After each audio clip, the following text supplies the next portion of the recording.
Texas Values friends, Jonathan Saenz here, president of Texas Values. Welcome to the Texas Values Report.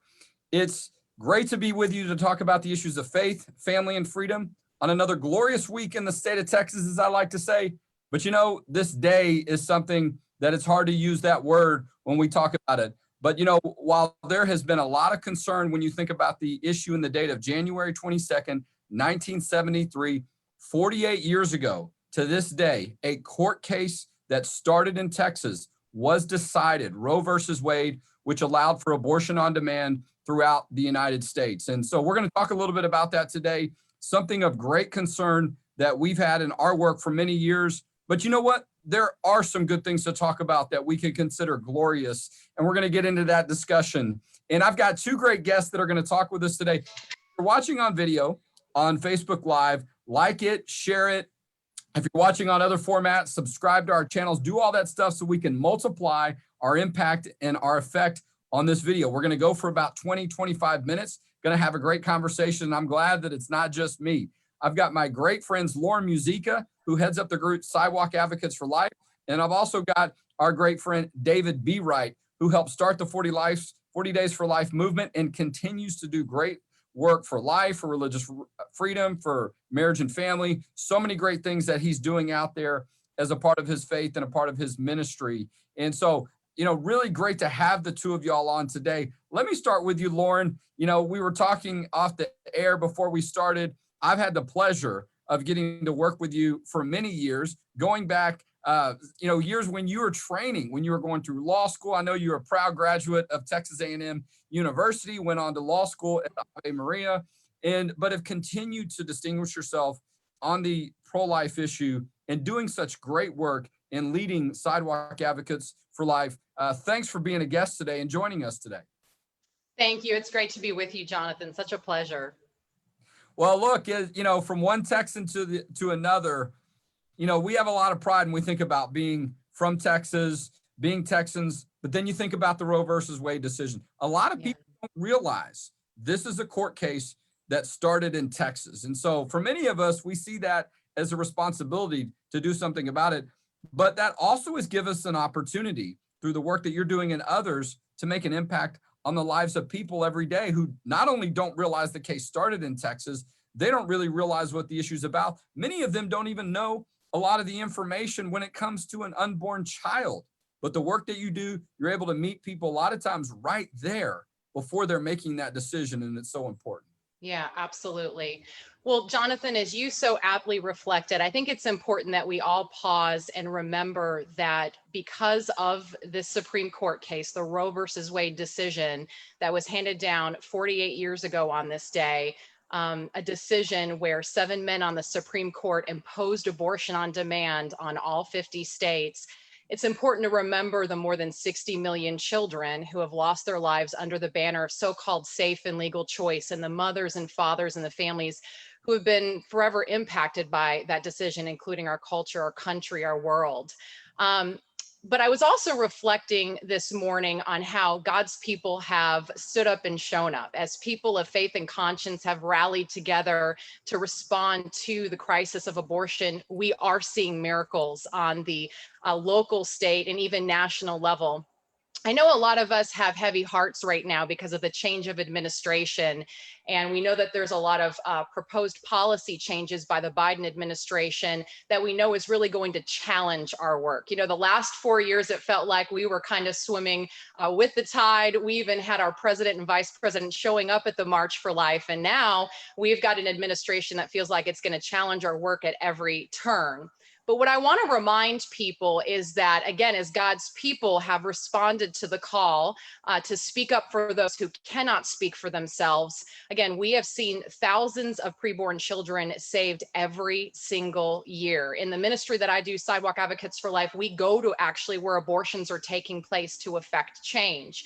We pray, we reach out in a spirit of peace, prayer, and love, and we are seeing women turn around in record numbers and accept our help. So regardless of what's going on in Washington, D.C., you and I can do something today.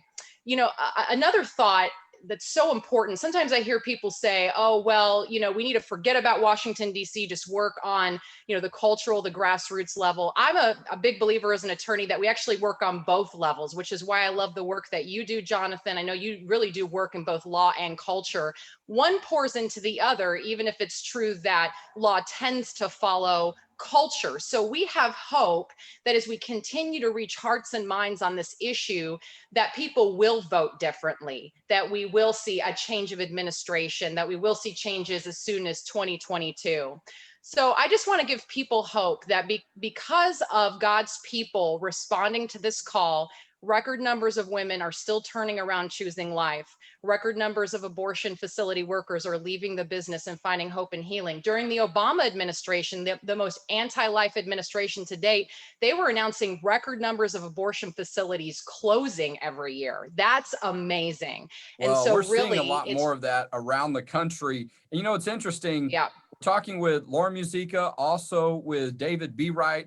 Today is the anniversary, if you will, January 22nd in 1973, that the U.S. Supreme Court ruled on the Roe versus Wade decision, a Texas case allowing abortion as the law of the land, if you will, across the country on demand.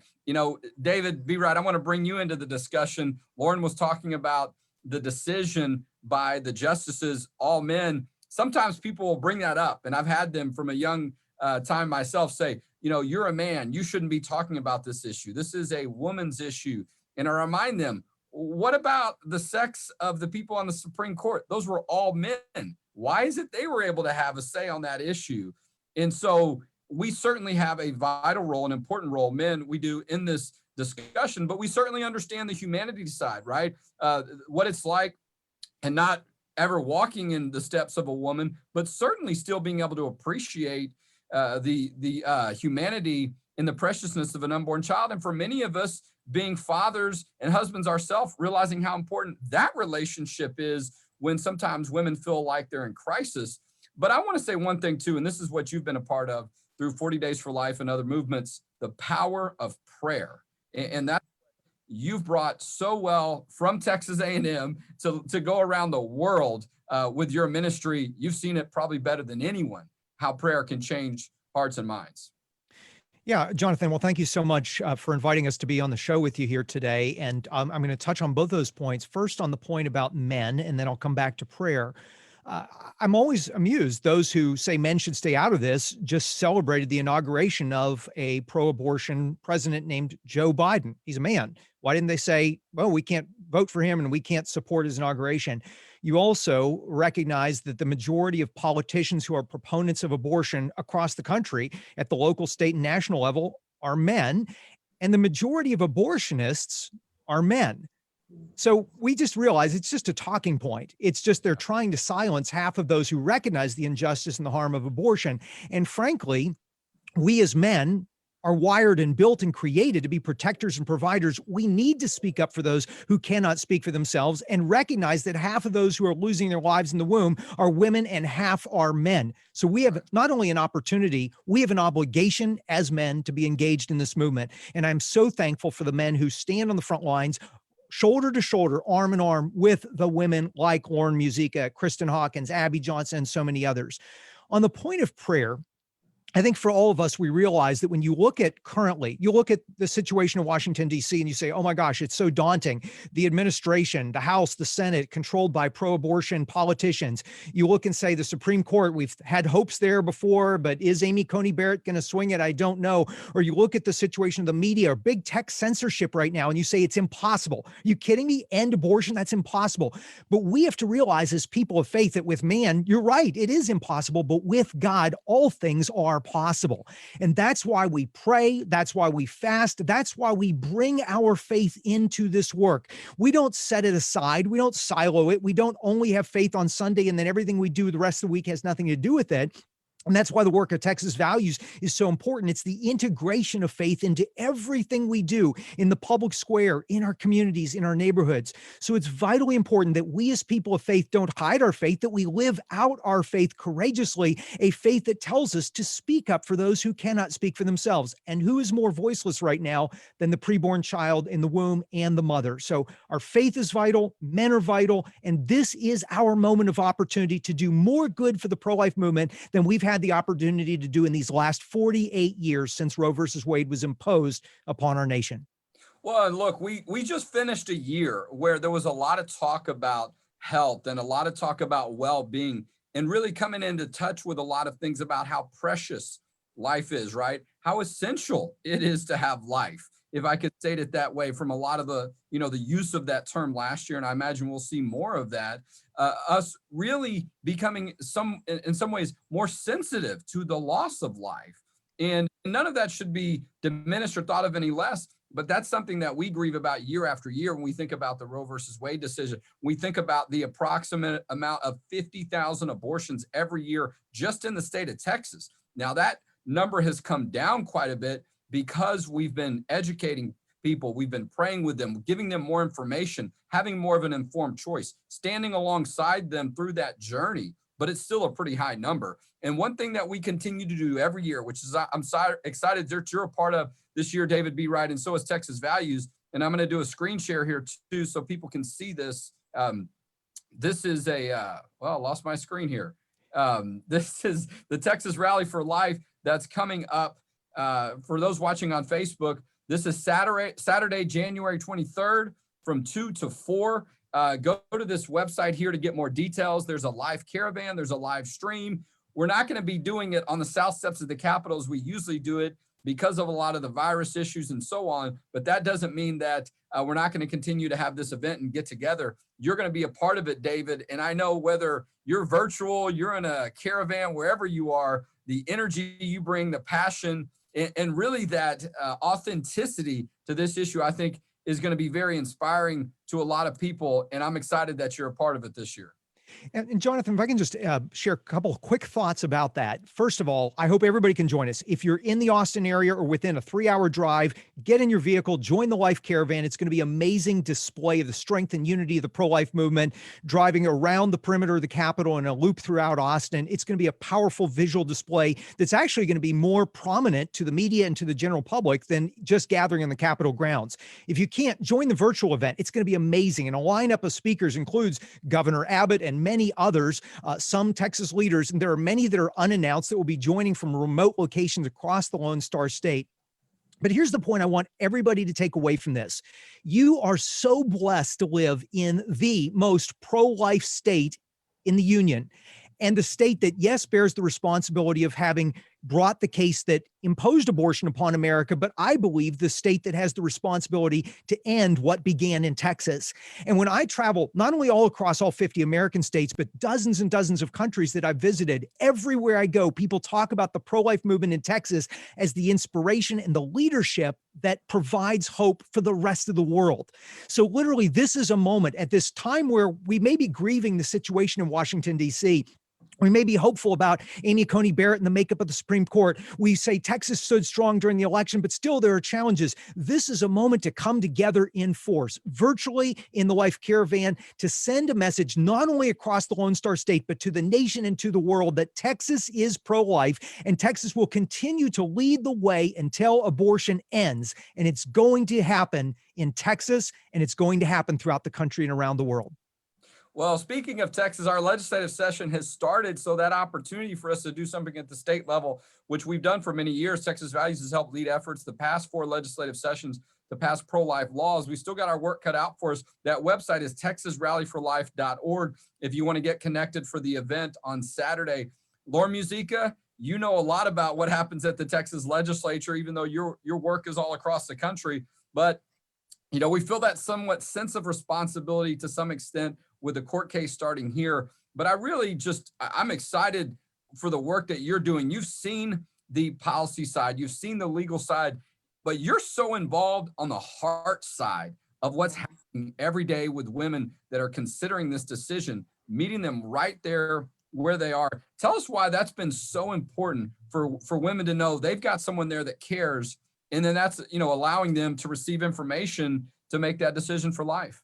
Yeah. Well, what a great joy to be an attorney that by the grace of God ended up in grassroots pro-life work, right? It is, we can never forget that at the heart of this battle, it is a mother in crisis. That if we reach her, then actually Roe versus Wade ends in that moment. And that's what I remember is every time we go to an abortion facility and God's people show up and they reach out, miracles do happen. A lot of people love to say, oh, well, she's already made up her mind when she arrives at the abortion facility. I have found in over 20 years of being on the sidewalk, that is just not true. These mothers often have been lied to. They've been sold a bill of goods. They've been told that you can't do this. You're not strong enough. Your circumstances beg that you must take the life of your child in order to get the life that you want. And that's the great lie that the enemy feeds us and the culture feeds us. And so we find that when we stand in that gap and we speak words of peace and hope into her life, again, the hope that we get from Jesus Christ, that mothers quite often will burst into tears, or, it's like the weight of the world is off their shoulders and they'll say, okay, I'll go to the pregnancy center with you. It's really our grace to be a gateway to the life affirming resources in our community. We connect with life affirming pregnancy resource centers, which I know a lot of your supporters contribute to. Keep doing that. And again, we're going to keep being the gateway right there where abortions take place, helping to save lives and gradually end abortion community by community. Well, and right after saying that, I think about that, right? How much of a difference that can be when you touch woman's heart, they see you in person. But, as a trained lawyer, as I was taught in law school, the law is a teacher. And Yeah. I firmly believe if Roe versus Wade was not the law of the land, you would not see the number of abortions that we see today. People oftentimes base their sense of morality on what does the law say that I can do? And so we'll continue to do this work and continue to change things.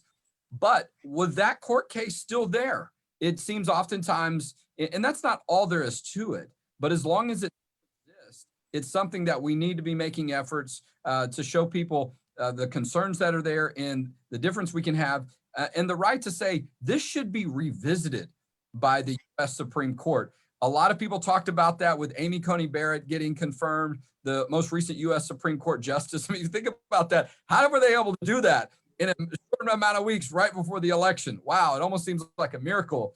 But she was up for the task. But for a woman, a mother, to be in that role now, I think a lot more people are thinking about these issues a little bit deeper and saying, why shouldn't we be able to revisit this issue at the U.S. Supreme Court? Look at all the technology. I mean, you think about the movie Unplanned, what's now knowing a little bit of what happens in the abortion clinic, women seeing a sonogram, being able to have a detectable heartbeat. All these things are allowing women, and not just women, but all of us to go, you know what? It's hard to deny that there is a living, breathing human being inside that womb, and it should be protected. Absolutely. Jonathan, can I throw one additional? Yeah, absolutely. Yeah, David, please. Yeah, and Lauren, I can't wait to hear from you because I'm not a lawyer, nor do I play one on TV.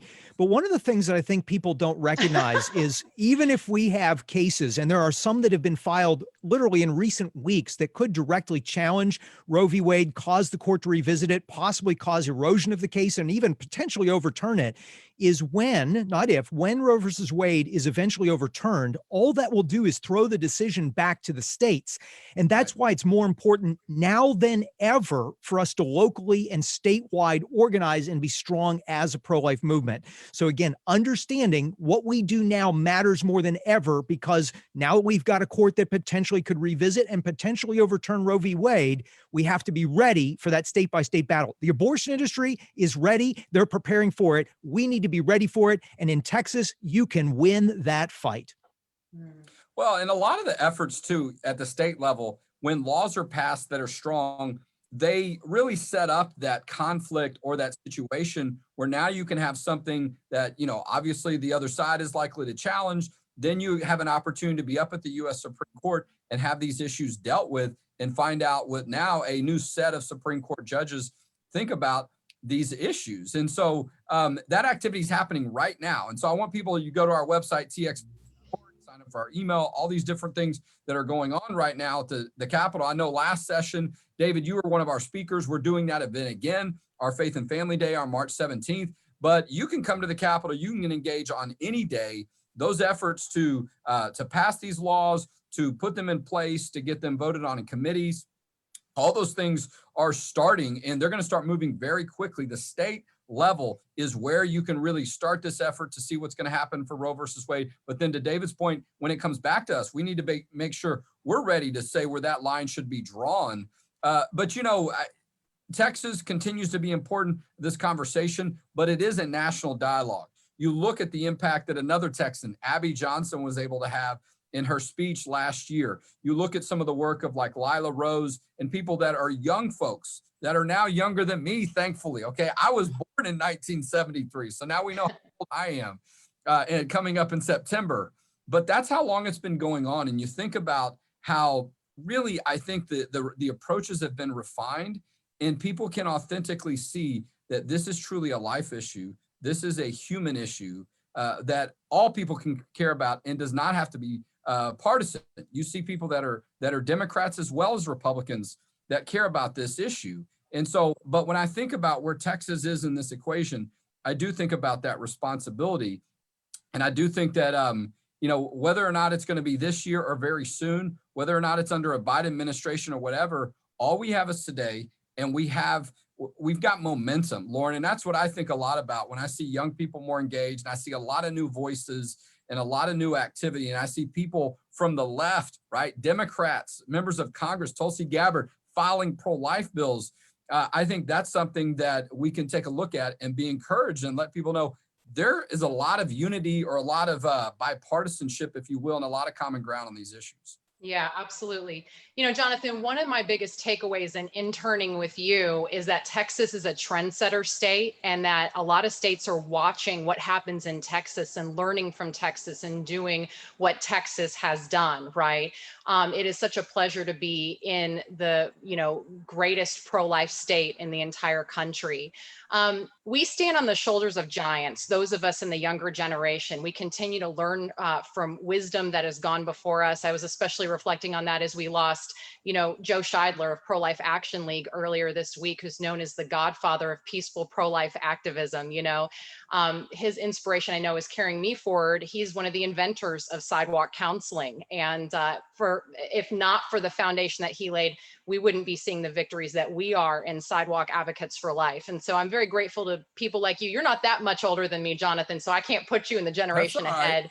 But I have learned from you, and I really have appreciated what I've learned from Texas values. And the last thing I'll say is that I really want to underscore this relationship between law and culture, that one pours into the other. It is true that law tends to follow culture. And so when you have those moments of frustration with Washington, D.C., remember that you can do something on the grassroots level to affect change. But again, as an attorney, I very much believe that we've got to work to make abortion illegal and unthinkable.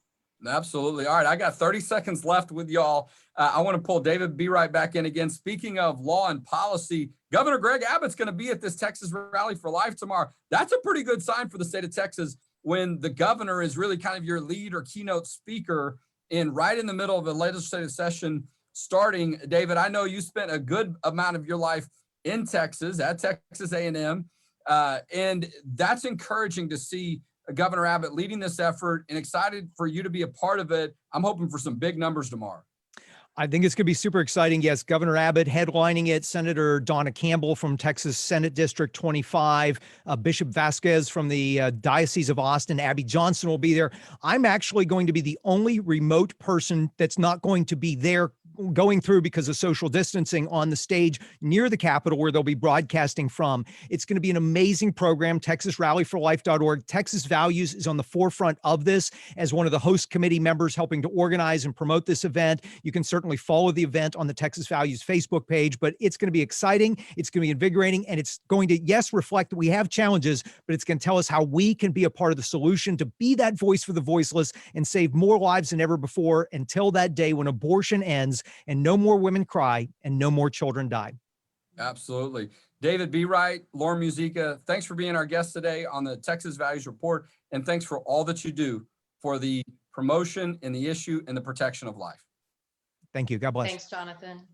All right. Well, I have just a couple of minutes left because that was such a great conversation. Great to bring the two of them together. And I'm a pleasure that I've had some history with them on some of these issues. But, look, txvalues.org. If you want to check out our website, you can find out more about our work and the small role that we're playing tomorrow, certainly helping, but a lot of people that are participating in this. And that's what, when we come together, we can do great things. And if you see value in our work, you can support us at txvalues.org. Make a tax-deductible donation. We're going to be at the Capitol every day of the legislative session.